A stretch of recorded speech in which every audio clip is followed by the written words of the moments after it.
This is the Troll Patrol, live with Justin FREAKIN.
Why didn't you say something a long time ago? That would have helped. I talk to myself a lot, so that's not unusual. Meet the new boss, same as the old boss. We are 1 month and 5 days into the Joe Biden administration, and we have now officially carried out an airstrike in the Middle East.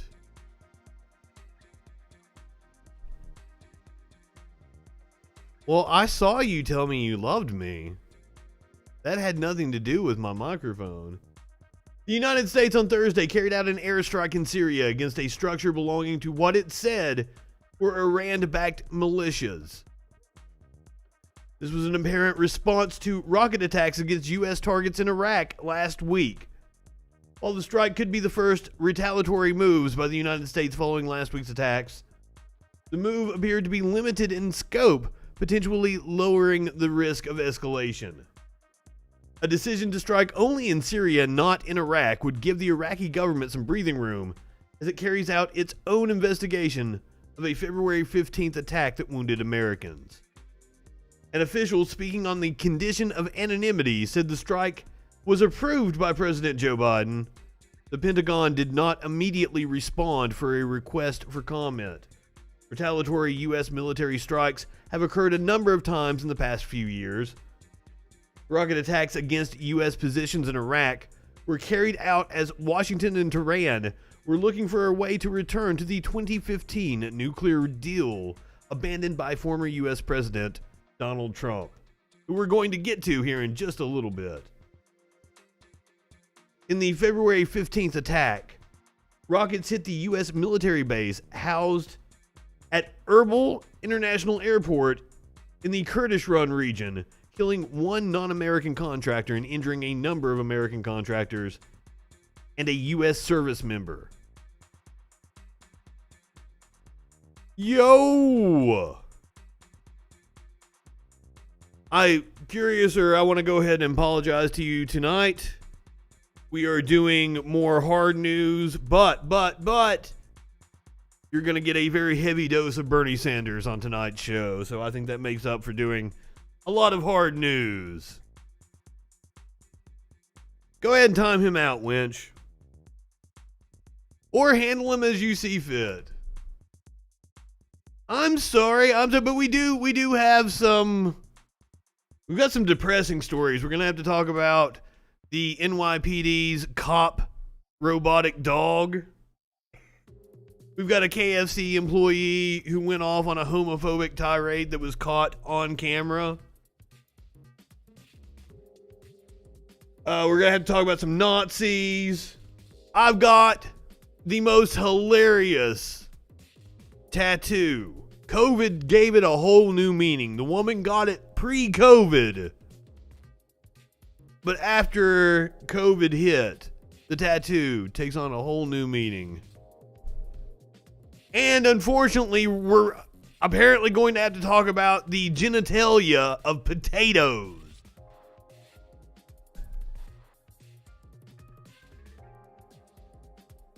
War is a racket. Look up the piece by Major General, I'm sorry, I demoted him there, Major General Medley Butler. He tells it like it is. What in the fuck does Satan laughing, opening his wings behind a... What in the fuck does that even mean? God damn, right-wingers say the dumbest shit. Absolute morons. That sounds metal as fuck, though. Is that some sort of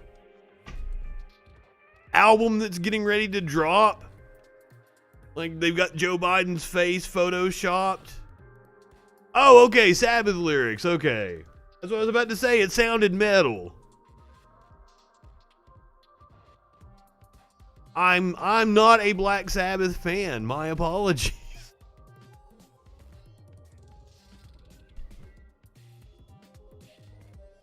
It is known that I'm a loser or that I'm not a Black Sabbath fan.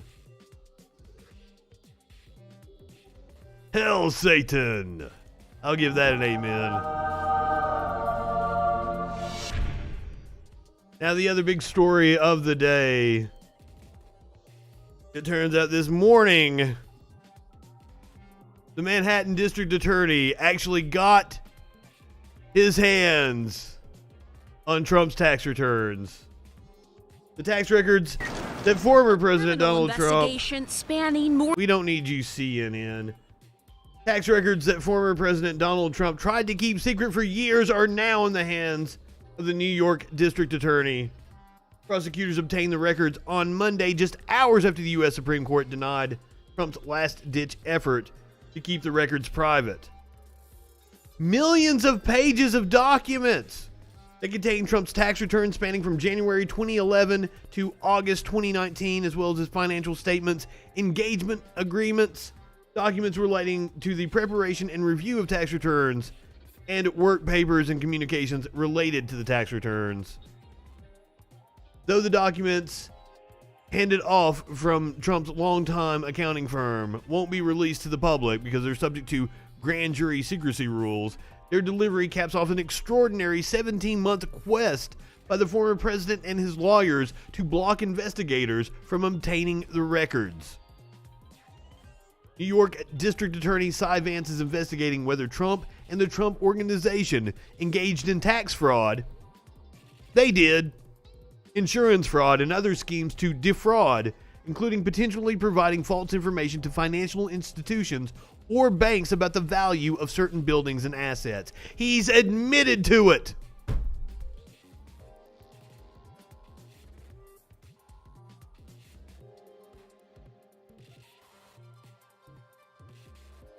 There's not even going to be a chance that Trump runs again in 2024. He is going to be broke as all get out. He is going to be engaged in all kinds of court battles, if not in jail.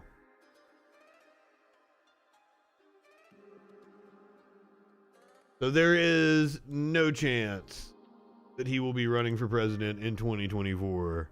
I'm sorry, despite, as we're going to cover, what people may want to think.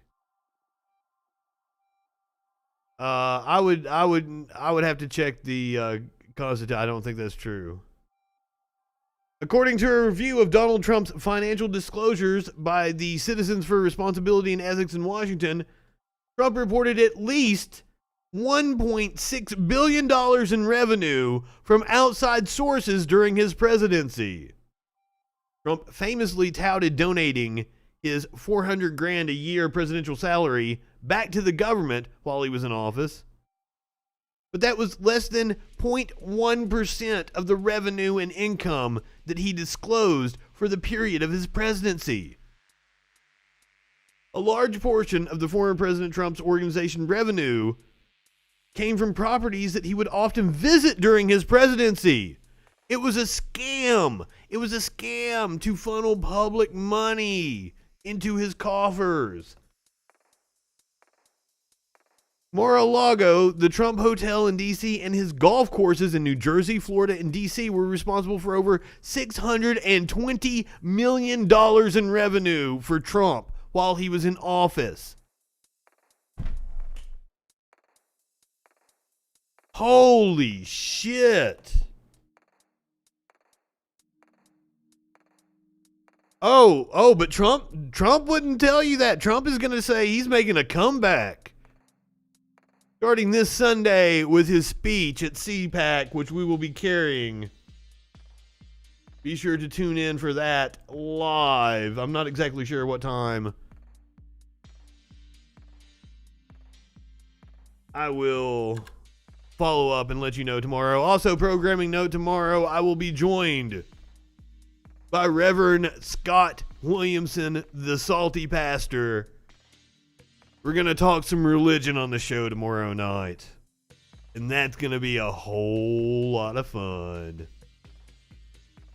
Trump wants back on Facebook and Instagram. And considering he made $1.6 billion while he was in office, only half of which we accounted for with the properties, I'm sure the other half came from scams, which he promoted on Facebook. We're going to get to Bernie just shortly, I promise you.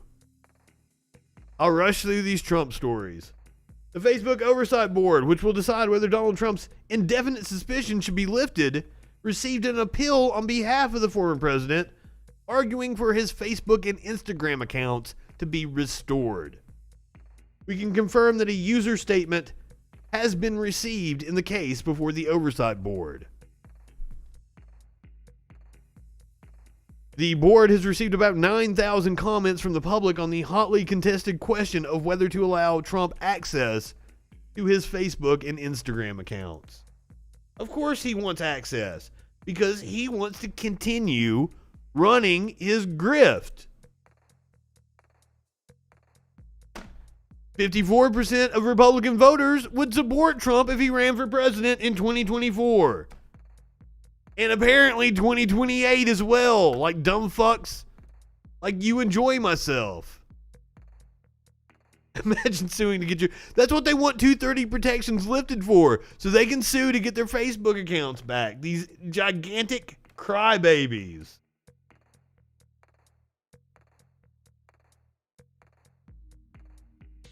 Now, we are still suffering in the wake of Trump's attempted putsch on the Capitol. Acting Capitol Police Chief tells lawmakers that militia groups are seeking to blow up the Capitol and are actually targeting Biden's speech. The acting chief of the United States Capitol Police told lawmakers on Thursday her agency was reviewing threats from militia groups present during the January 6 riots and warned they seek to blow up the Capitol and kill as many members as possible, possibly targeting President Joe Biden's speech to a joint session of Congress. Now, that's trending today on Twitter. Apparently, right-wingers are all upset because they think Joe Biden hasn't held a State of the Union. He's violating the Constitution by not doing so, despite the fact that the past 7 presidents have not held a State of the Union during their inauguration year. Presidents usually hold a joint session of Congress a couple months in and give a speech that would be like a State of the Union, and Biden is actually planning on that. I thought it was tentatively scheduled for the end of February, but we have yet to get any update on such a speech. Exactly. First-year president don't do a State of the Union. But right-wingers are fucking morons. You have a joint account, but you need pics. Like, I said that in my head in the, J.G. Wentworth commercial. Is that what you're going for? I have no clue what you're off about right now. I promise you we're going to get to Bernie.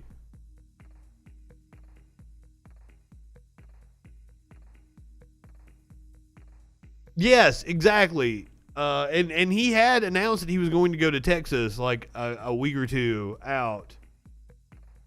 I think we were all singing the J.G. Wentworth song. I mean, what was Biden going to do in Texas? Go down there and throw paper towels at him? What good was Biden? They needed power. And he did take a immediate action to divert federal funds, unlike, Trump did.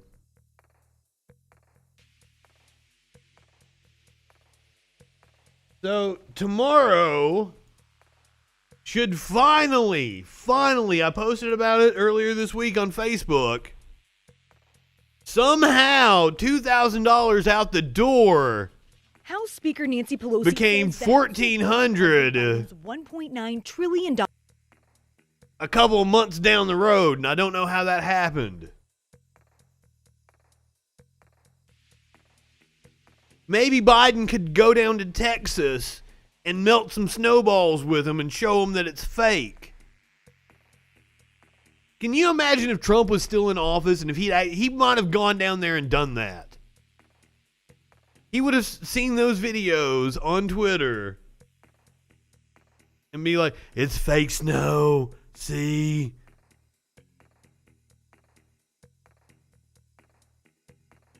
House Speaker Nancy Pelosi says the House of Representatives will vote on President Joe Biden's $1.9 trillion COVID-19 relief package as early as tomorrow. It's about putting vaccinations in the arm, money in the pocket, children in schools, workers in their jobs, and it is what the country needs, Pelosi said. The bill would provide direct aid to small businesses, including $1,400 direct checks to Americans making less than $75,000. Now, they are actually giving child credits that are more generous than before.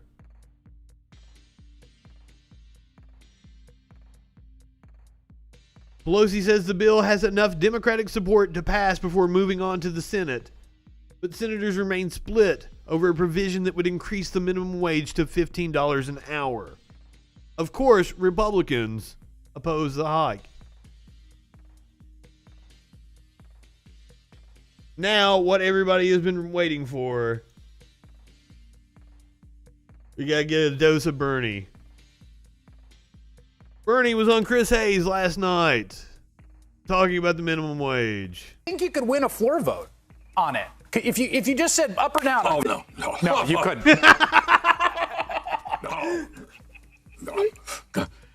No, you could not. As of now, there's not one Republican who will support a $15 an hour minimum. Yeah. I'm sorry, I didn't mean to. Oh, I just what you're saying, just to be clear here, is that remember, there was a Republican proposal to raise the minimum wage to $10 an hour.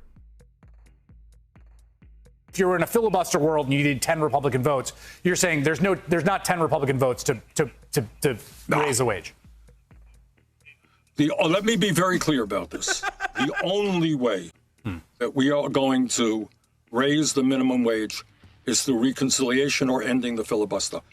In my view, I do not see in the foreseeable future getting significant support from Republicans. Wasn't in this package like. Now, it's very possible that we have viewers of this show right now who are in West Virginia. You need to call your Senator Joe Manchin, that gigantic piece of shit, and pressure him to end the filibuster. Democrats are going to need to end the filibuster in order to do several things that they want to do. Did I copy my hand gestures from? I don't think so. Maybe subconsciously. I've always talked with my hands. This is earlier today. I don't even know the committee meeting this one. I'm assuming the Senate Budget Committee. Bernie once again talking about wages and sticking it to the Walton family, one of his favorite whipping boys. Ranking Member Lindsey Graham and the other members of the committee for being with us in person or on video. I would also like to thank the many witnesses. We're going to hear from Graham here in just a second. Testifying today, most of whom who will be joining us remotely because of this pandemic. I was like Bernie's always throwing a no. Hearing to order in order to discuss. We got Lindsey Graham coming up, so I'm not high enough for this shit. I believe profound question. And that question is this.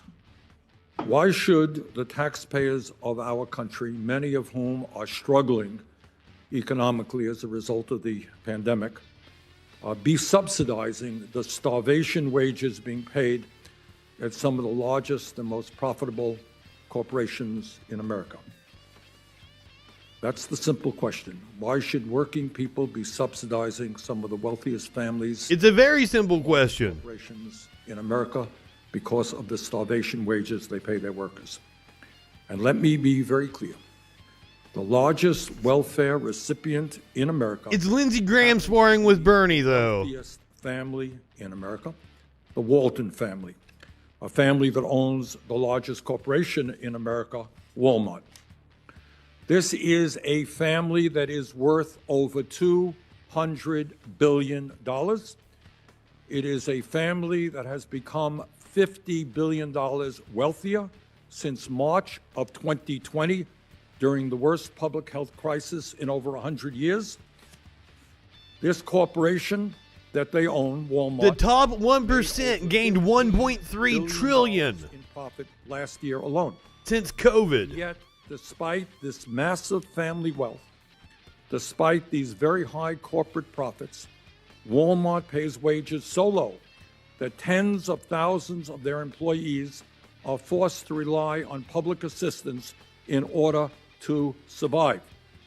They are forced to rely on food stamps to feed their children, paid for by the U.S. taxpayer. They are forced to go into public housing to put a roof over their heads, paid for by U.S. taxpayers, and they are forced to go on Medicaid to get the health care they need, all of which is paid by U.S. taxpayers.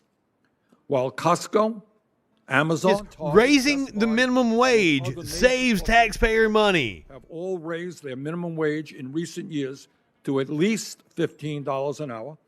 And in a few minutes, we're going to hear from the CEO of Costco. And they're doing better. The minimum wage at Walmart has remained stuck at $11 an hour for the last 3 years. I didn't realize it was that high. 760,000 workers at Walmart. Walmart is the largest employer in America. 760,000 employees. I'm betting part-time doesn't make that US much. Workforce are paid less than $15 an hour. So Bernie laying the groundwork. Now Lindsey Graham is going to come back at him. Because you know you got to have Republican opposition to anything that makes sense. And with that, I am delighted to introduce Senator Graham. Well, thank you, Bernie, Mr. Chairman.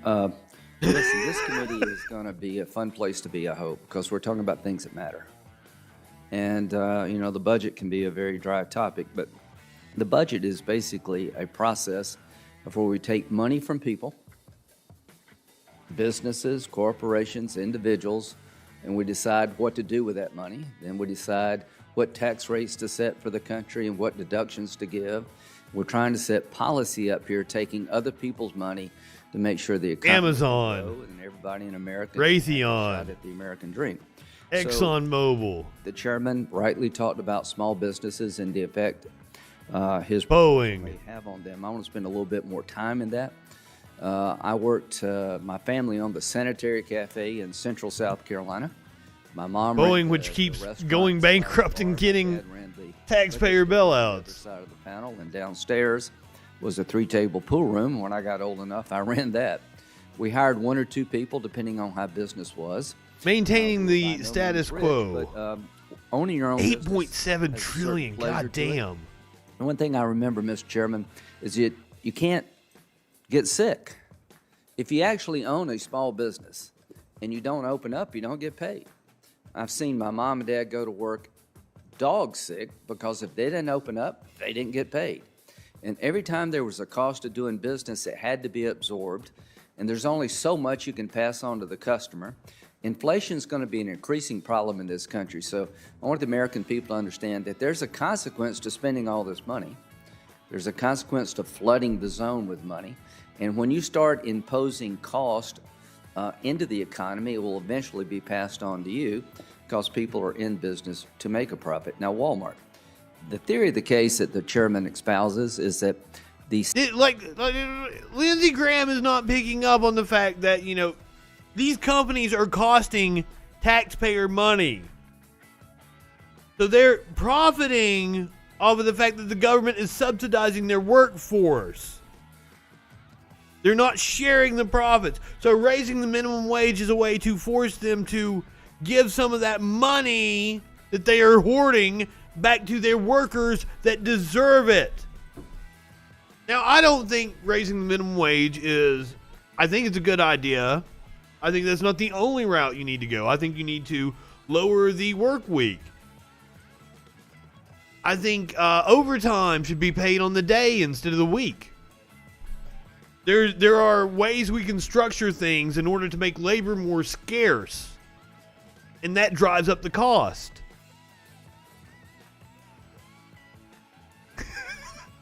I know. Lindsay knows how economics work.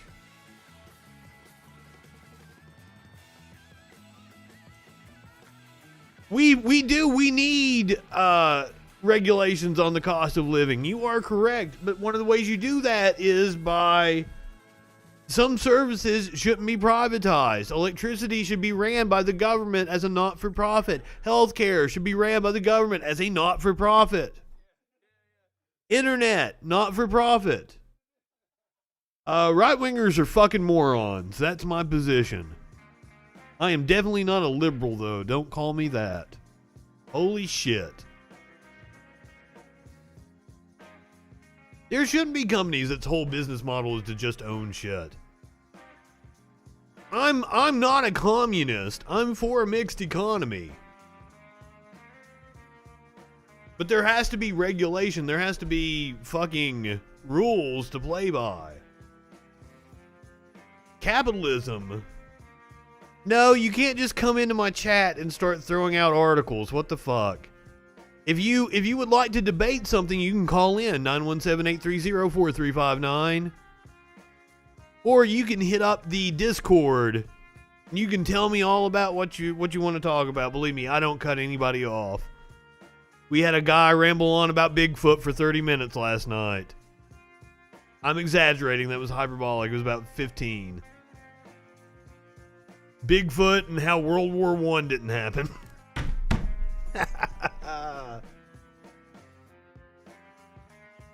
But would you like to give us a call? 917-830-4359. I would love to have a conversation with somebody. I'm going to have a conversation tomorrow night. The Reverend Scott Williamson, the salty pastor, will be here with us. I haven't had a religious debate in a very long time. I'm very much looking forward to it. And he knows my feelings on religion, too. I know it'd be more fun if he was coming in kind of blindside. But no. He knows me. He knows what's up. He knows what he's getting himself into. All right, back to Lindsey Graham, since I guess I'm not going to get a phone call. CEO of Walmart could make $20 million, not 22, and they could absorb an increase in minimum wage and not give stock dividends, not pay their top people so much. And they just choose not to do that. Well, we can have our discussion about that concept, but here's where we should agree, that if you're running the sanitary cafe, you don't have that luxury. Because there's just only so much money coming in the door. And if you have to double the cost of paying a worker, you're probably not going to hire anybody else. And teenagers and senior citizens benefit from jobs in the hospitality industry and the service industry. Teenagers and senior citizens are ripe for exploitation, is what you're saying, Lindsey. On the restaurants throughout this country right now. I'm sorry, Senator Graham. In South Carolina, it's anticipated that 50% of the restaurants that have been hit by COVID will never come back. The state government and local government. Well, that's your fault for dragging your ass and not doing something about it to support small business. They're mandating increased cost of doing business, and restaurants are struggling. It is, but we have data from like restaurants in Seattle are doing better if they're Lady Gaga. Oh, Lindsey Graham. I was like Lady Gaga. We're gonna talk about her in a little bit. That's a sad story about her dogs. I'm not looking forward to hearing that audio. Yeah, it's a very good point about small business, but we have data to prove that it doesn't affect them, that they do better. Like, businesses are doing better in Seattle because people have more money. So if you have more money in your pocket, there's more demand. More people are going out to restaurants. It's the Henry Ford fucking philosophy that, you know, your consumers need to be able, your workers need to be able to consume the product that you're producing. And that's how you run a successful business. So yes, it's a good point, but also this is a fantastic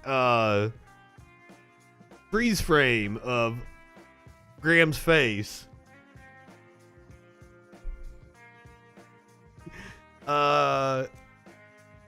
Bernie will probably go on the thumbnail, but just in case, I'm going to take a screenshot of Graham here. It was too good to pass up.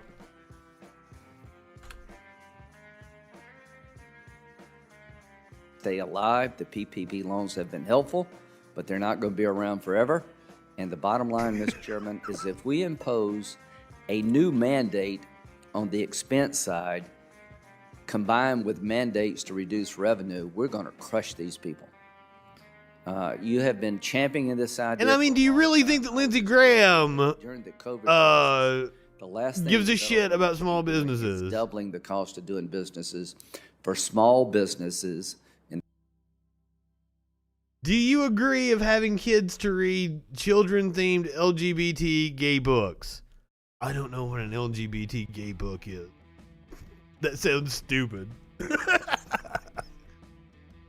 Do I think that it's okay for children to read stories that have LGBT representation? Absolutely.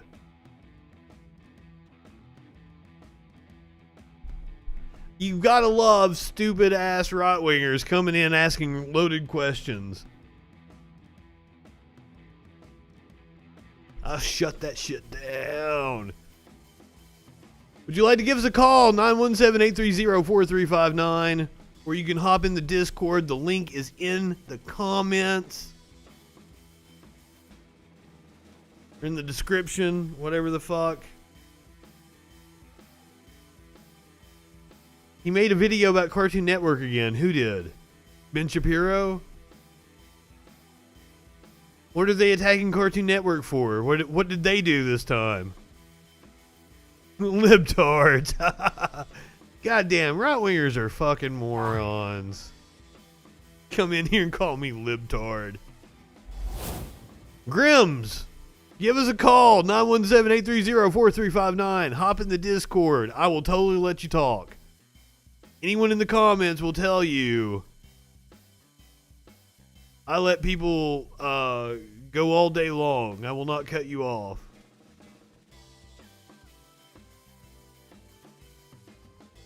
I will be the most fun libtard you ever talk to on the air, I promise.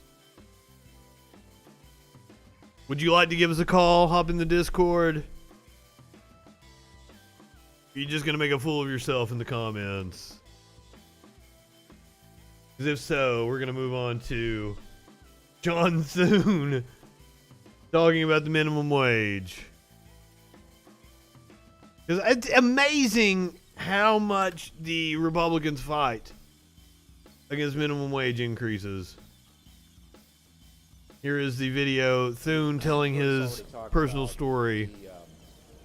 The bill and many of its provisions, which has been pointed out, I think many times by many of my colleagues, would have a very, I think, detrimental and harmful impact at the time when we're trying to get people back to work and get our economy going again. Spending $1.9 trillion, much of which in certain areas, if you talk about the education funding, doesn't spend until after 2021. It's hard to characterize something as an emergency when the majority of the money is going to be spent in the out years between 2022 and 2028. Or if you now look he's talking about schooling there, so I would assume it's some sort of $350 billion going to state and local governments. And if you look at 21 states across the country had making up for lost revenue with schools or something. I don't exactly know what he's talking about there. A lot of the money that's already been put out there hasn't even been spent already. And so if you look at the amount of money that's being spent in the totality of this bill, $1.9 trillion, less than 10% of it actually goes toward public health spending. And in fact, really truly addressing the crisis, which is the virus. A lot of it's going into these. I think the crisis is people are suffering, and we've got an eviction crisis, at a time, a mortgage crisis. Trying to get people back to work and trying to create jobs again, because it drives up the cost of hiring people. And I can tell you, as somebody like Senator Scott, who was growing up in a small town, I worked for less than the minimum wage. I worked for the minimum wage. I started bussing tables at $1 an hour. I went up to $2.25 when they moved me up in the place, and then I finally made it to cook, which was big time. Student debt crisis. But everybody in my town, I grew up in a little town on Interstate 90. As people, now notice what he said. He made $6 an hour. He's telling you about when he made $6 an hour. So you should suck it up. Heading west to Mount Rushmore and Yellowstone and points beyond. Yes, 40 years ago. In one way or another involved in the travel industry. So two of my brothers worked at filling stations. My sister waited tables. My other brother worked at... I had a right-winger do the same thing to me the other day. And as I said, I cooked at the Star Family Restaurant. I made this amount of money in 1990. Work with very narrow margins. And if you take... You should be able to do this. Now, I did the math and showed him what the money he made in 1990 is worth in today's dollars. Where I think it should be done. Our state has a 945... Now, you guys know exactly what's getting ready to happen right now, right? We're going to do the math. It's already been done for us. In a tweet voicing his opposition to raising the national minimum wage to $15 an hour, South Dakota Senator John Thune said he made $6 an hour working in a restaurant as a kid. Adjusted for modern inflation, using June 1978 as a baseline, that would be $24 an hour today.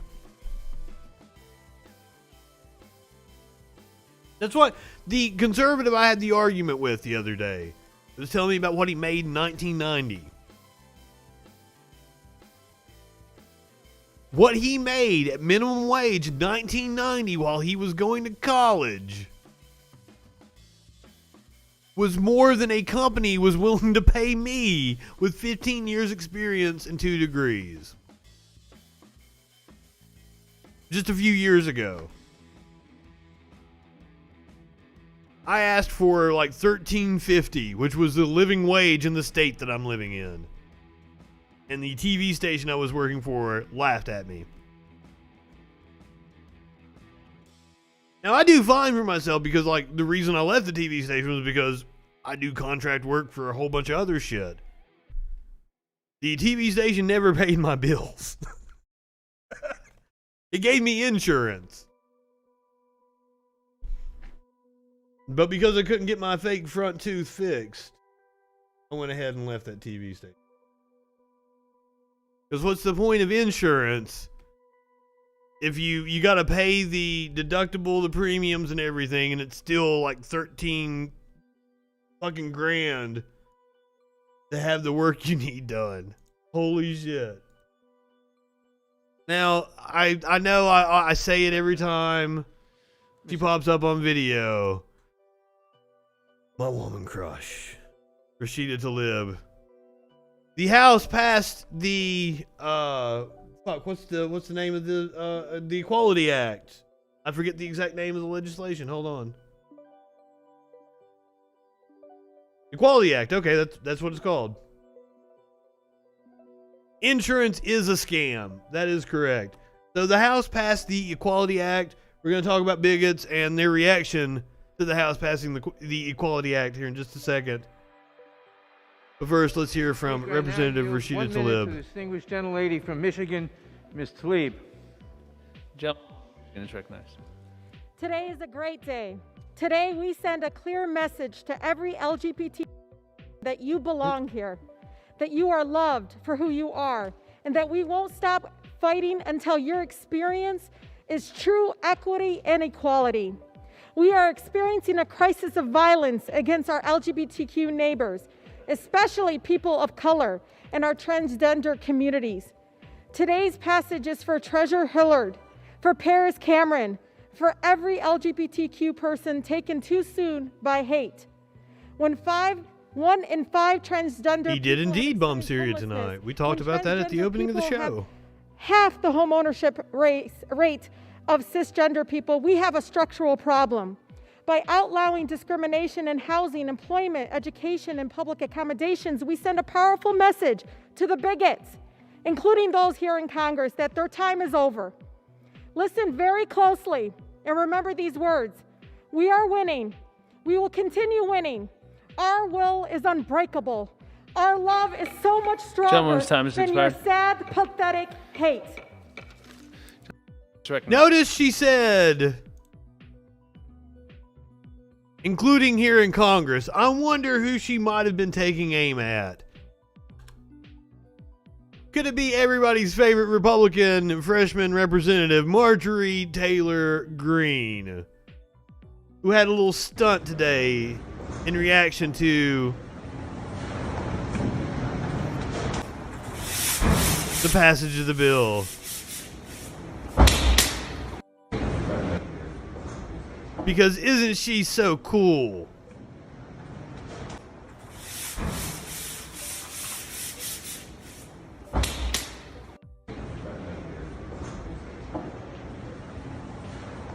Now you notice the transgender flag across the hall.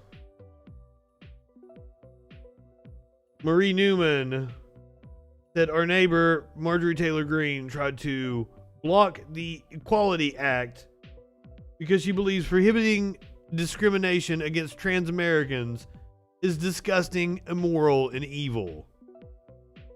Thought we'd put up a transgender flag so she could look at it.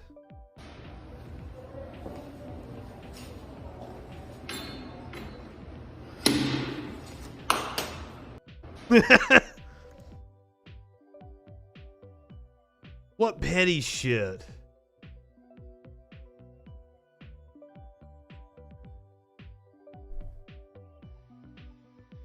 Right wingers are absolute fucking morons. Ironically, on the day that the House passed the Equality Act, is that what it was? Fuck. I fucked it up again.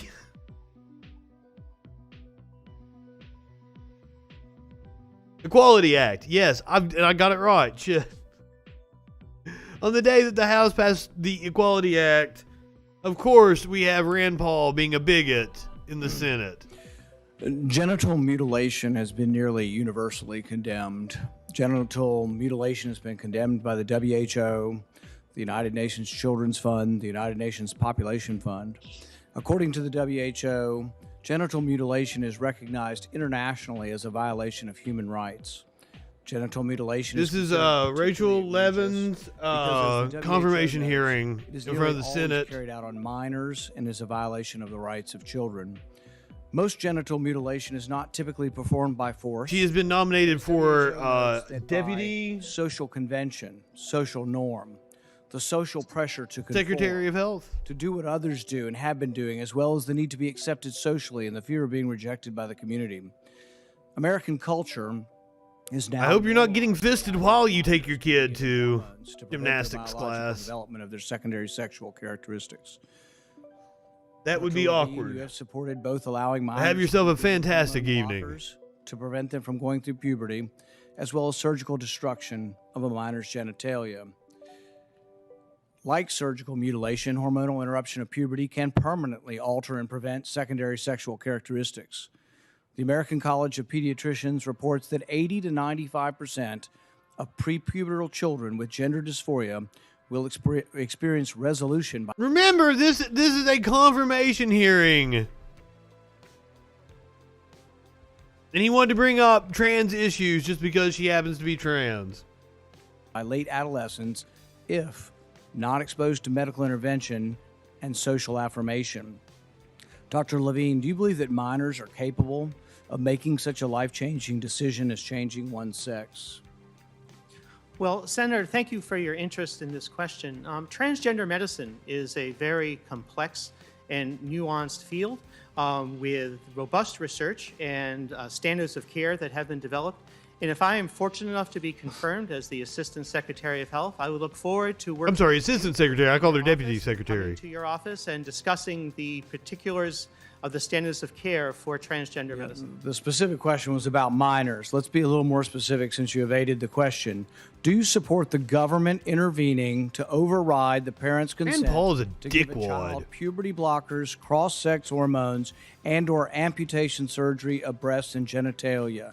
You have said that you're willing to accelerate the protocols for street kids. I'm alarmed that poor kids with no parents who are homeless and distraught, you would just go through this and allow that to happen to a minor. I would hope that you would have compassion for Kira Bell, who's a 23-year-old girl who was confused with her identity. At 14, she read on the internet about something about transsexual. She thought, well, maybe that's what I am. She ended up getting these puberty blockers, cross-sex hormones. She had her breasts amputated. But here's what ultimately she says now. And this is a very insightful decision from someone who made a mistake but was led to believe this was a good thing by the medical community. I made a brash decision as a teenager, as a lot of teenagers do, trying to find confidence and happiness. Except now, that's impossible to make a brash decision about it. You have to go through years of therapy and shit. There's no brash decision to make. The rest of my life will be negatively affected, she said, adding that the medicalized gender transitioning was a very temporary, superficial fix for a very complex identity issue. What I'm alarmed at is that you're not willing to say absolutely minors shouldn't be making decisions to amputate their breast or to amputate their genitalia. For most They of our can't, history, can we they? believe that minors don't have full rights, and the parents need to be involved. So I'm alarmed that you won't say with certainty that minors should not have the ability to make the decision to take hormones that will affect them for the rest of their life. Will you make a more firm decision on whether or not minors should be involved in these decisions? Yeah, I'm sure there's a few people. I'm sure there's more than one example that regrets their decision. And if confirmed to the position of Assistant Secretary of Health, I would certainly be pleased to come to your office and talk with you and your staff about the standards of care and the complexity of this field. Let it go into the record that the witness refused to answer the question. The question is a very specific one. Should minors be making these momentous decisions? For most, She pulled the Kavanaugh. medicine, we wouldn't let you have a cut sewn up in the ER, but you're willing to let a minor take things that prevent their puberty, and you think they get that back? You give a woman Well, puberty testosterone, blockers are completely safe, as I understand like it. a woman, when you stop the testosterone, you have permanently changed them. Infertility is another problem. I know, like, right-wingers think they have won on this argument. That's why they go so hard on it. That went nuts over hydroxychloroquine being used possibly for COVID are not alarmed that these hormones are being used off-label. There's no long-term studies. We don't know what happens to them. We do know that there are dozens and dozens of people who've been through this who regret that this happened and a permanent change happened to them. And, you know, if you've ever been around children, 14-year-olds can't make this decision. In the gender dysphoria clinic in England, 10% of the kids are between the ages of 3 and 10. We should be outraged that someone's talking to a 3-year-old about changing their sex. I can't. I don't think that happens. I think he's just straw manning. God, I hate right-wingers so much. Another right-winger that deserves all of our hatred. Louis DeJoy. Yes, he said 3-year-old. Yes. Postmaster, there's a lot of projection. And I said there was a comment the other day on a thread, and some dude just over and over again was making the same, right-wing arguments. And I'm like, man, like, you clearly have issues with your sexual identity, or you find trans people attractive, and you've had to repress those feelings. It's clear. And I hate that for you. Trans people are wonderful. Get to know them. Date one. You'll feel better. Jesus. Postmaster General Louis DeJoy told Congress that he is not going anywhere. Many of our colleagues. There's a lot of talk about whether Biden will fire him. And it's a worthy goal. But Mr. DeJoy, it's not a goal that you pursued in your private sector companies, right? Self-funding of health benefits over 75 years. And this motherfucker is the exact reason why all of our packages were delayed all throughout last year. Well, we had self-funding plans, but they were not advanced the way, actuarially for the rest of everybody's life. So no, we would not have had that. And no other federal agency has this requirement. Not that I'm aware of, sir. So here we're putting a burden on the post office that is extraordinary and perhaps fatal, and this Congress is hopefully going to lighten that burden. But this self-funding requirement, I think, has more implications. What he's referring to is in the mid-2000s, the Republicans pushed forward this self-funding requirement for the post office because the cost of delivery. They have to balance its budget while every other federal agency doesn't. More urbanized state, right? It's costs more to get to Alaska, and that's. And they put other restraints on the post office, resulting in these shortfalls that we see now. It's artificial. But Alaska is part of the United States, just as rural citizens are part of the United States, and it costs more to deliver the mail. Post office should be doing fucking banking and shit. It does, but there's a process. It's a largely unacknowledged cost because the price of the stamp is the same everywhere. But that's the intent of the universal service, sir. But that implies a hidden subsidy and a hidden tax within each stamp, because some people pay more, some people pay, everybody pays the same. It implies a cost for Yes, the government is supposed to subsidize the Postal Service. Remember, right-wingers it's not a tax. mandated by the Constitution, the Postal Service is. Most people rely on communication, and the private competition that you face is much more flexible at varying their rates. The post office has a flat fee pretty much for everybody, even though the costs vary widely. Well, that is, again, the design. And a lot of people don't know this, but the post office usually delivers the last mile or two of all Amazon packages, or most Amazon packages. Just recently, But that's been the most of the damage that's been done to the organization. But it puts the post office at a systematic disadvantage, right? Because of the design of the program. It's flat rate postage, and it goes anywhere, Alaska, Hawaii, the territories, same price. That's another way that Amazon is mail products, which we being subsidized by the federal government. Which we really don't have. The post office giving them an insane rate in that area, other than digital communications and our failure to evolve over the last 10 years. So I don't really absolutely understand what fucked. you're getting at. Would FedEx, Amazon, UPS be doing as well if they didn't rely on the post office so heavily for last mile coverage? Yep, there's what I was talking about. It's a competitive product which we need to get better at doing. We have we have not evolved. But they rely heavily on our last mile coverage because we're the only people who provide that. That is not really true, right? FedEx actually doesn't do, their last mile delivery with us has been significantly reduced over the last year. But they still rely on the post office to deliver, and you've actually been making money on the increase in package deliveries that have been sent the post office direction, right? Package volume has been up significantly. And that's been a silver lining in the cloud. Well, the cost coverage on competitive package volume is different than the cost coverage on mail, as the pricing is. The Joy has an awfully nice watch.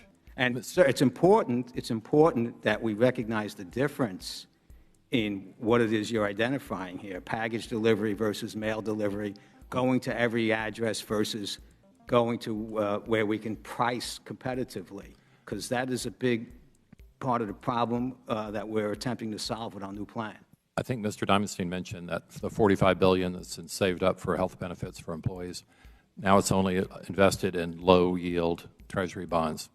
It would be interesting if that money had been invested in the stock of Amazon, FedEx, and UPS. Would the employees be doing a whole lot better today than they are now with the low yield? And I want to see us going forward as workers demanding equity in companies. Bazillions of dollars.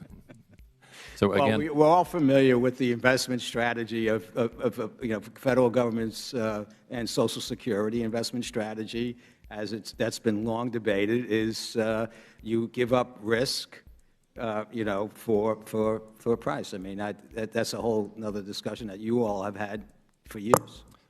Finally, Mr. DeJoy, you're a political appointee, a holdover. Here we go. No one knows how much longer your board. That's incorrect. I'm not a political appointee. I was selected by a bipartisan board of governors, and I would really appreciate if you would get that straight. Well, how much longer are you planning to stay? A long time. Get used to me. As long as the board approves your staying? Well, that's as far as my commitment to see our plan through. I'm here until I can see it tangibly produce the results we intended to. I believe the board is committed to that also. But that's not determined by you. It's determined by the board. Well, it could be determined by me. The board has been replaced. I could get tired of it. I have other things I can do. The gentleman's time has expired. Yeah, why don't you go and do other things? Get the fuck out of our government, you sleazy piece of shit.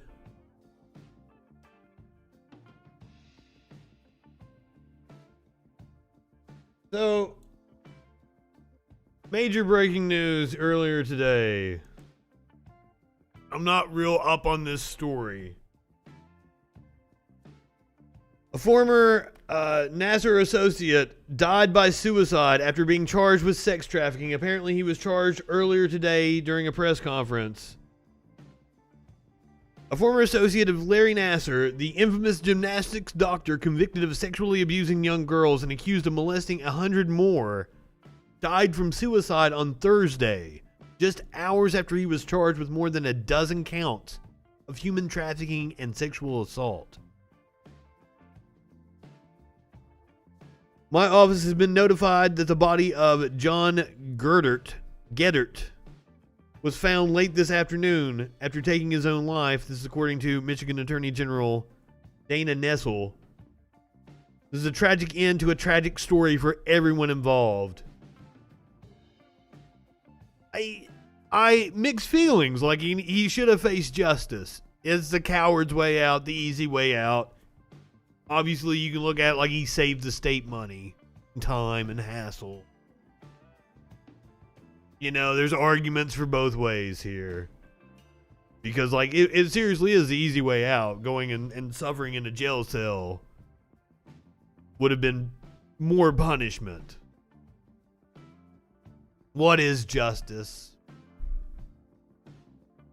In total, Geddert was facing charges for human trafficking, criminal sexual conduct, racketeering, and lying to law enforcement authorities investigating Nassar, who was sentenced to several decades in prison in 2018. Geddert was supposed to surrender himself at a sheriff's office Thursday afternoon, but never turned up. He previously owned Twister's USA Gymnastics facility in Lansing, Michigan, and led the U.S. women's gymnastics team to the 2012 Olympic Games in London.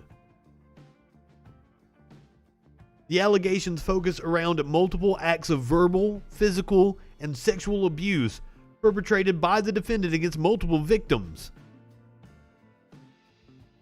The two charges of criminal sexual conduct are alleged to have taken place in January 2012. The alleged victim was between the ages of 13 and 16 years old. The trafficking charges are due to the alleged forced labor of minor athletes to the point of injury. Sarah Klein, who accused Nassar of sexual abuse, told the Detroit News that Geddert would verbally abuse gymnasts, throw things at them, deprive them of water, and during practice, dropping gymnasts who'd messed up. We didn't just survive Nassar, we also survived John Geddert. John broke us physically and psychologically, and Larry was there to put us back together. I guess they were playing good cop, bad cop. Oh, that's exactly what she went on to say. These two men developed a good cop, bad cop dynamic from the beginning that benefited them both enormously. They enabled each other's abuse. Geddert's lawyer didn't immediately respond to a Vice News request for comment. Geddert's abuse, like so much, was never a secret, ever. According to Rachel Denhollander, the first woman to publicly accuse Nassar of sexual abuse. That's what she tweeted earlier today. So much pain and grief for everyone. Although Geddert and Nassar worked closely together to the extent that Nassar treated athletes in a back room at Twister's, the charges facing Geddert were mostly about Geddert's own behavior, according to Nessel. Only the false statement charge was connected to Nassar, who was convicted in 2018 for both child sexual abuse and possessing child pornography. Holy shit.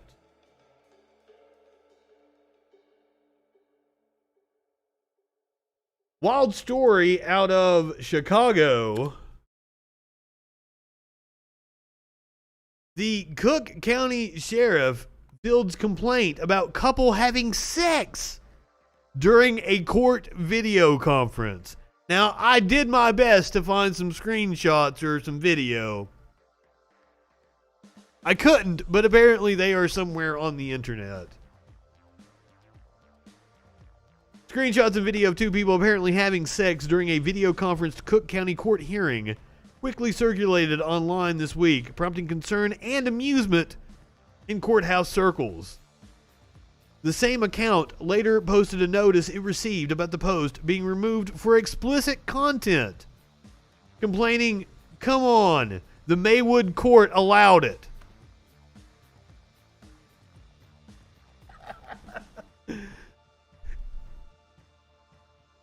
It's in the court record, so come on. You've got to make an exception to your terms of service for newsworthy events. The same account later posted a notice it received about the post being removed. Oh, that's the same thing I just read. Sorry. A spokesman for the Cook County Sheriff confirmed the office received a complaint about inappropriate behavior during a Zoom session in the suburban Maywood Court District on Tuesday. More information was not immediately available. It was unclear if the enthusiastic participants on the video call were defendants or merely bystanders. Court hearings are public proceedings in the pandemic era, when they are mostly conducted on video conference. While most Zoom court hearings pass without incident, there have been occasional flare-ups. You can say that again.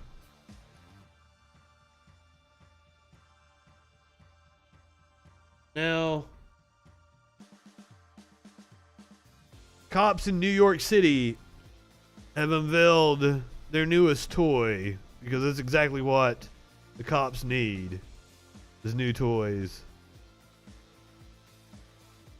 A swelling of the ego, if you will. This is their robotic dog.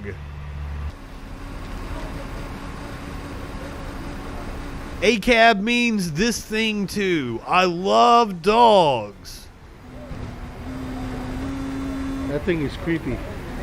It is creepy. I don't exactly know what are they using it for. Like, I've seen the bomb, like the robotic bomb diffusers and shit. I'm not exactly sure. No, sir, I don't like it. I don't like it either. If you see one of those things, kick it in the head. Not a real dog, just the robotic NYPD dog. I don't exactly know what they would use it for.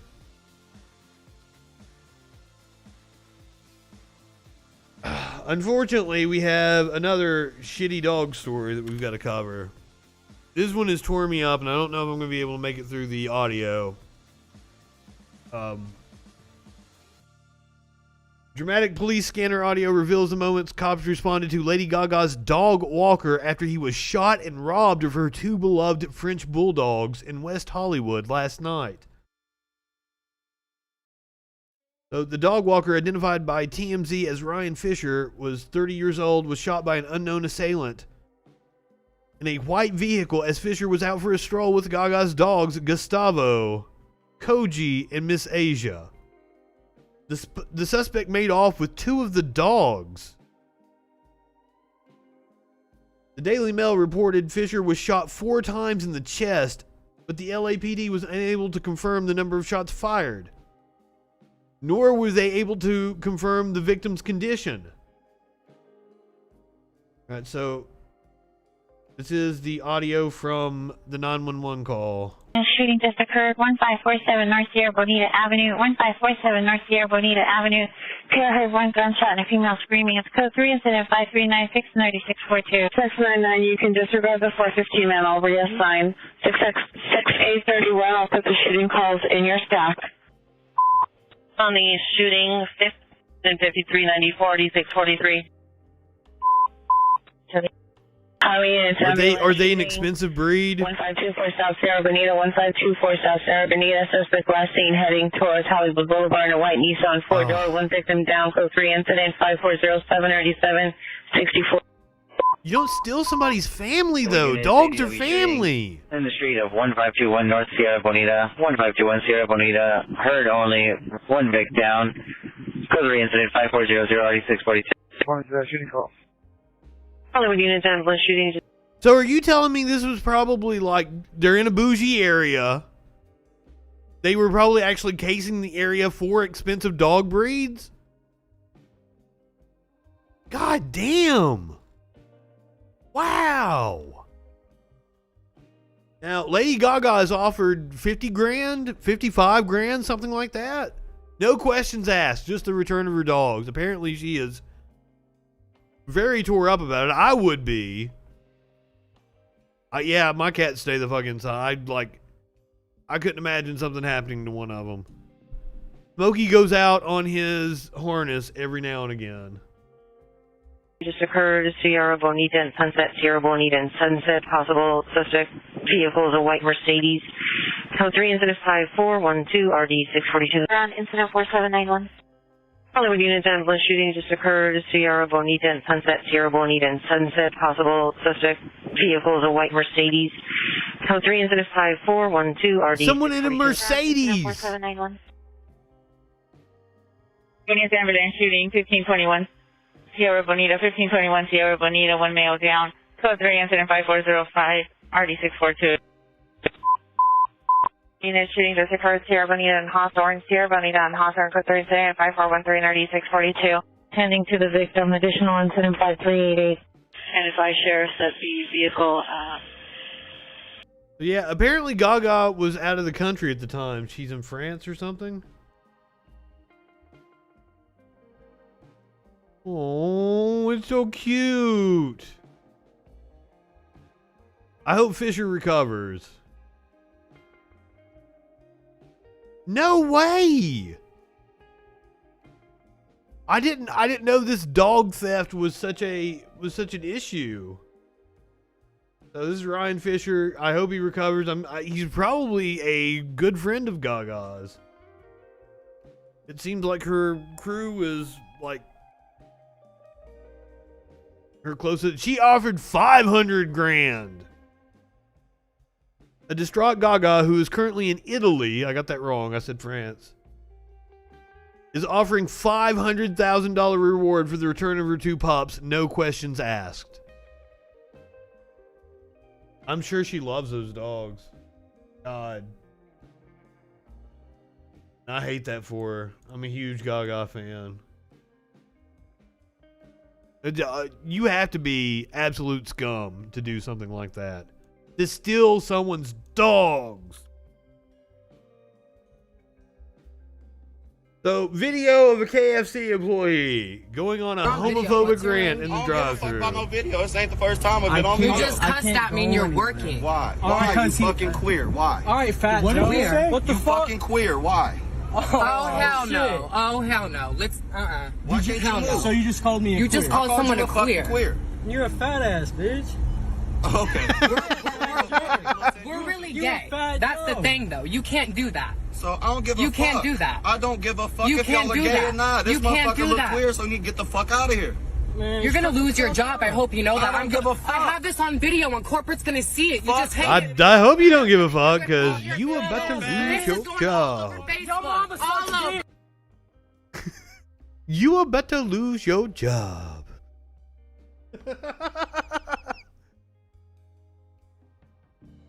Trending on Reddit's public freakout forum on Thursday shows a KFC employee in Springfield, Illinois, calling customers homophobic slurs.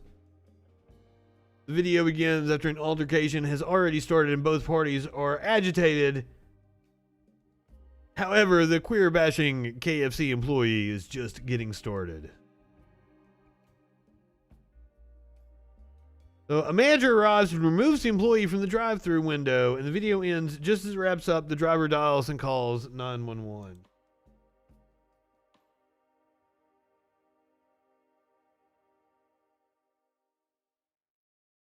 All right, time for the lighthearted fare of the evening. This woman wins for accidentally getting the most hilariously unfortunate pandemic-era tattoo. A trend going around TikTok asks people to share the dumbest tattoo that you've ever gotten, and a Kentucky woman has completely taken the cake. Leah Holland, 25, had wanted to get this specific tattoo for 2 years before she finally did it.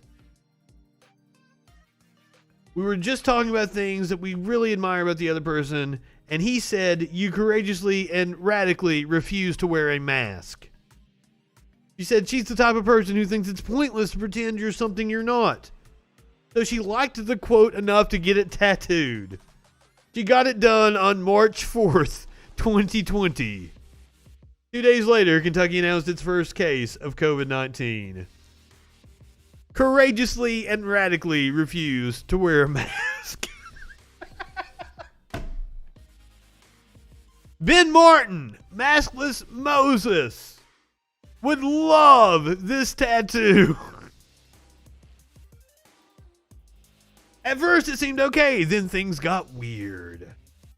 To be clear, Holland herself isn't anti-mask, but she was so worried about people thinking it was an anti-mask tattoo. I don't want to hit the TikTok. She probably has some song behind it. The TikTok is quickly racking up views, and she is loving the comments people have left.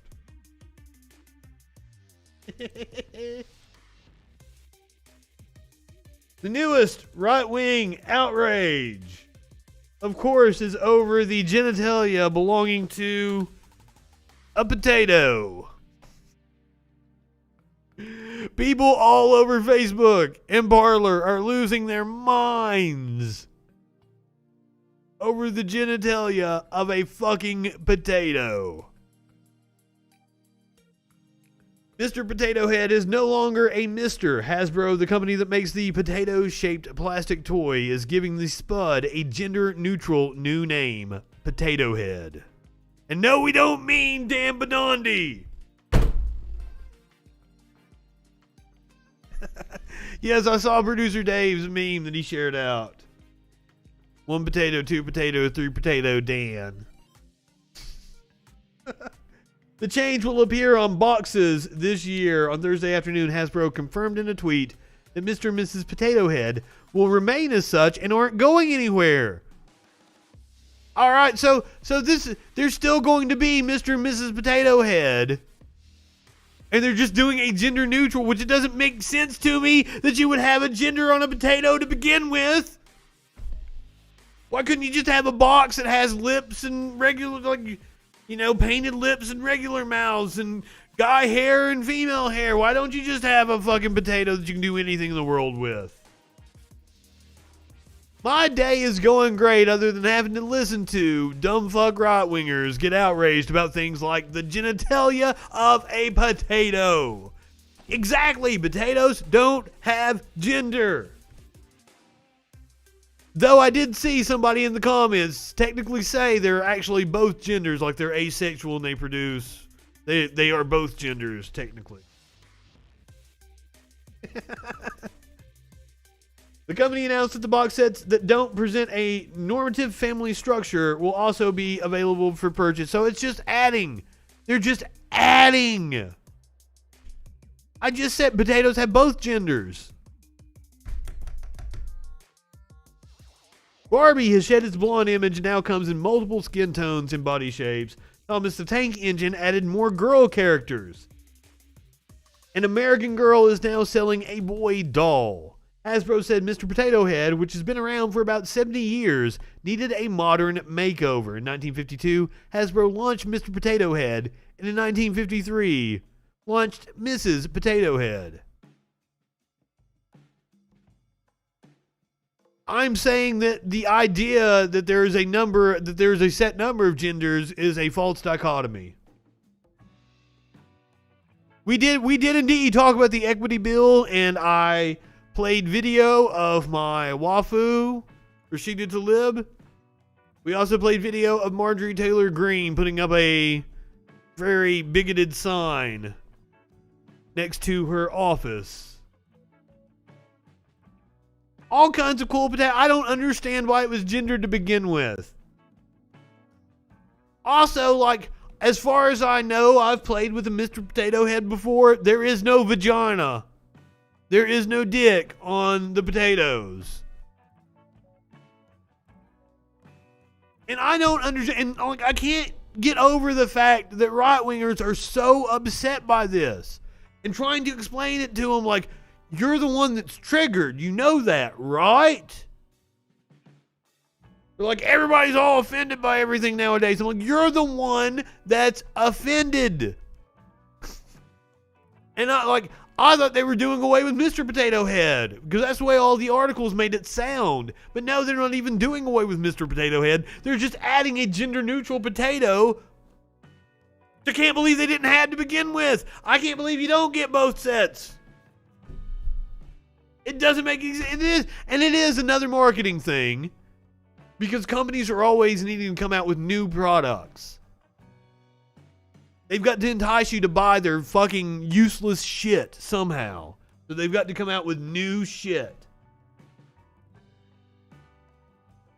I say that, but I've tried desperately to get Lady Gaga Oreos for the last couple of weeks.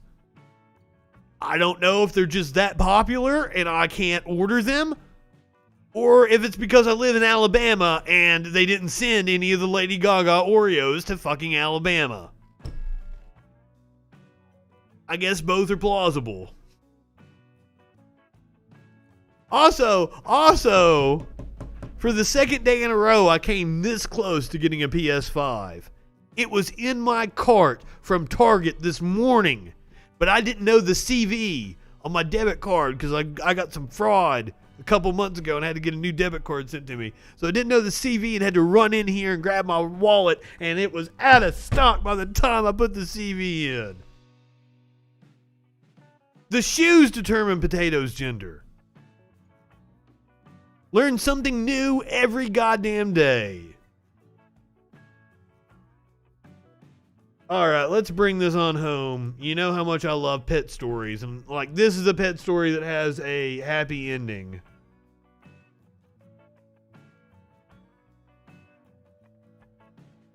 Oh, you weren't joking. You were actually meant like the shoes indicate. I thought it was the hat. Doesn't Mrs. Potato Head have like a flowery hat?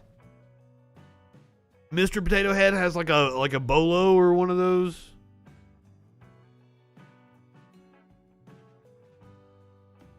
And eyelashes. Truck driver breaks down in tears after meeting his lost travel buddy after 5 months of searching. Now, I tried to read this story. It's not very well written. But we can enjoy the fact that truck driver was reunited with his cat. I'm not going to try to read it. It's really... Seriously, it says, in Matthew's 18-wheeler along with human Matthew. It's a rough read. But basically, man's cat who rode in his 18-wheeler with him, name was Ashes, looks a lot like my Smoky Bong. Ladies can indeed have mustaches. I have a friend who has a beard, though they consider themselves non-binary, so I shouldn't have said that. Angry eyes are totes non-binary. But Ashes was this guy's ride-along buddy. Look how cute this motherfucker is. When he learned that he had to begin his trip without Ashes, Matthew was distraught. He eventually drove off, but he plotted his routes for the next few months so that he would come back to the same location. He missed Ashes repeatedly, but he kept coming back to search for him.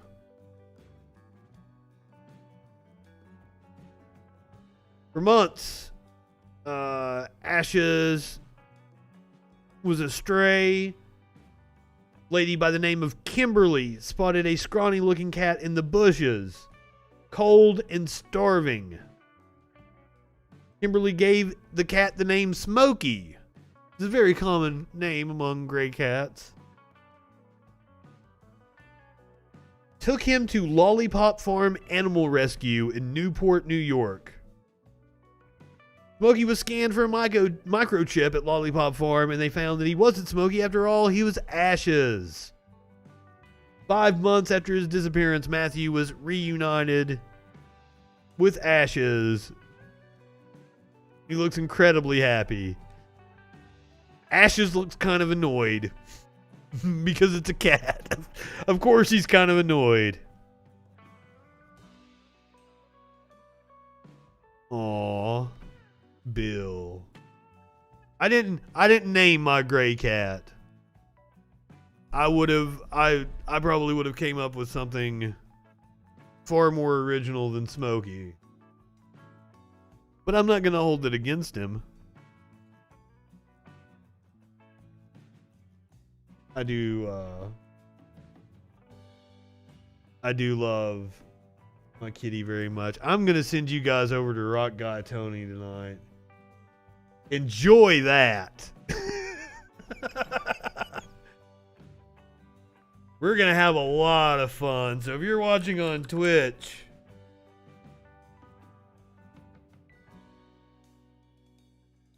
you guys are going to check out. Oh, I don't know. He's got some kind of panel going on over there. So we'll hang out with Rock Guy Tony for a little bit. Go ahead, light one up, tip one back. It's all right to have a little fun before you hit the sack. I'm Justin Freakin. We'll see you tomorrow night on the Troll Patrol live.